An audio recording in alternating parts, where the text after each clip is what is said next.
Оқы, жаратқан Раббыңның атымен. Ең бірінші нәрсе біз үшін, мысалы айтайық, Раббыңды таныдың. Раббыңды тану. Оған жететін таным жоқ жердің бетінде.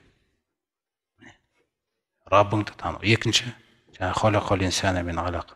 Адамды ұйыған қаннан жаратқан. Сен өзіңді таны. Өзіңді таны. Орныңды таны. Неден жаратқан сені? Хасан аль-Басри айтады ғой, радиаллаху анху. Сол кісі айтып отыр, табиғиндардың үлкені. Адам екі мәрте Алла Тағаланың даналығында дейді, адам тәкаппарланып кетпес үшін, көтеріліп мақтанып кетпес үшін жаратылсын солай жасаған дейді әдейі. Адам екі мәрте зәр шығатын орнынан шығады дейді.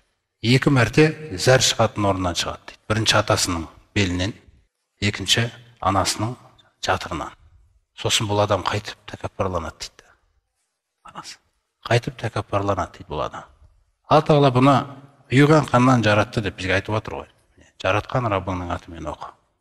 Адам баласын ұйыған қаннан жаратқан. Сосын ары қарай оқы дейді енді. Енді ары қарай иқро. Оқы. Раббукал акрам. Енді Раббыңды танығаннан кейін, өзіңді танығаннан кейін кім екеніңді. Енді оқы ары қарай білімді. Құранды ары қарай оқы. Раббукал акрам. Раббыңның ең жақсы екендігін сіңір дейді. Мына жаққа. Яғни білім оқып атқан біліміңіз не нәрсеге әкелу керек екен? Раббыңды танығаннан кейін, бірінші Раббыңды таныдың, екінші Раббың енді ең жақсы. Одан жақсы жоқ сіз үшін. Осыны таны дейді. Раббың ең жақсы. Өйткені күллі жақсылықты атаңыздаршы өзіңіздегі. Бойыңыздағында, үйіңіздегінде. Қайдан келді ол? Ол оның жақсылықтары да. Күллісі оныкі. Инфитар сүресінде Алла Тағала сондай бір әдемі келтіреді. Изассамаун фатарат, аспан жарылған кезде сол аяттарды айтып келіп, Я айюхал инсану, ма ғуррака би раббикал карим. Қараңыздар қалай айтады. Ей адам баласы, не сені жақсы, өте жақсы Раббыңнан алаңдатып жүрген не дейді. Қараңыз. Сені менен алып кеткен не? Қараңыз. Мені танудан, маған деген құлшылықтан, намаздан не сен алып кеткен деп отырғаш? Не сен алып кеткен? Не сен алдап кеткен? Аллази халақака фасауака фаадалак. Фи айи суратин ма шаа раккабак. Ол ғой сені жаратқан дейді. Қараңыз қалай шақыру айтып отыр. Ол ғой сені жаратқан. Сенің бейнеңді кемеліне келтірген. Сені бүйтіп түзетіп, адам сияқты бүйтіп жүретіндей, сөйлей алатындай қылып, күллі қабілеттеріңді беріп қойған. Сені өзі қалаған бейнеде жаратқан дейді. Әркімнің бейнесі, Алланың сіз үшін сүйген бейнесі. Өзіңіз ойлаңызшы. Сіз сол бейнеде жаралдыңыз, болды.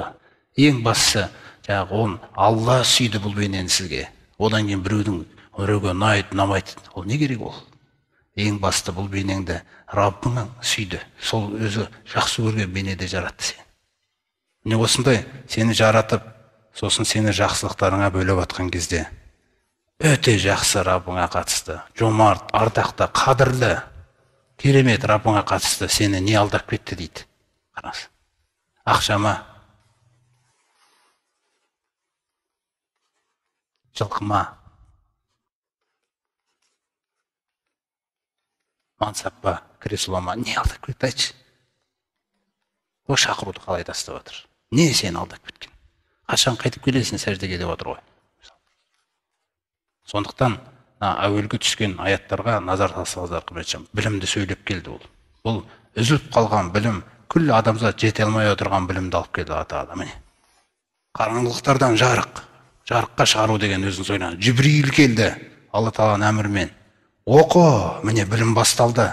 Сенің көптен күткен нәрсең осы емес пе, ей Мұхаммед деген нәрсе жатыр. Сенің іздеген нәрсең келді міне саған. Оқы енді. Жаратқан Раббыңның атымен. Адам баласын ұйыған қаннан жаратқан.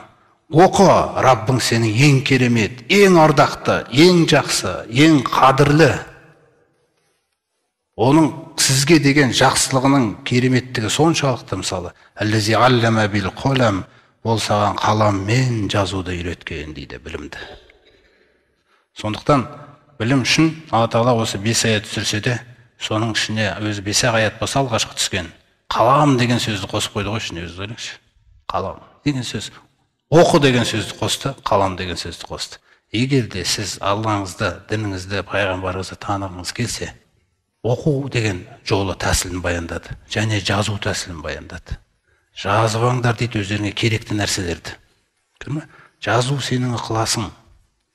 Жазылмаған нәрсе ұмытылып қалады, мысалы айтайық. Сондықтан жаңағы білімге байланысты Алла Тағала соны көрсетіп жатыр.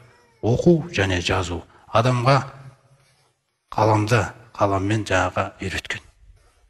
Алламал инсана ма лам яғлам. Қараңыздар 5-ші аятында адамға білмеген нәрселерін үйреткен.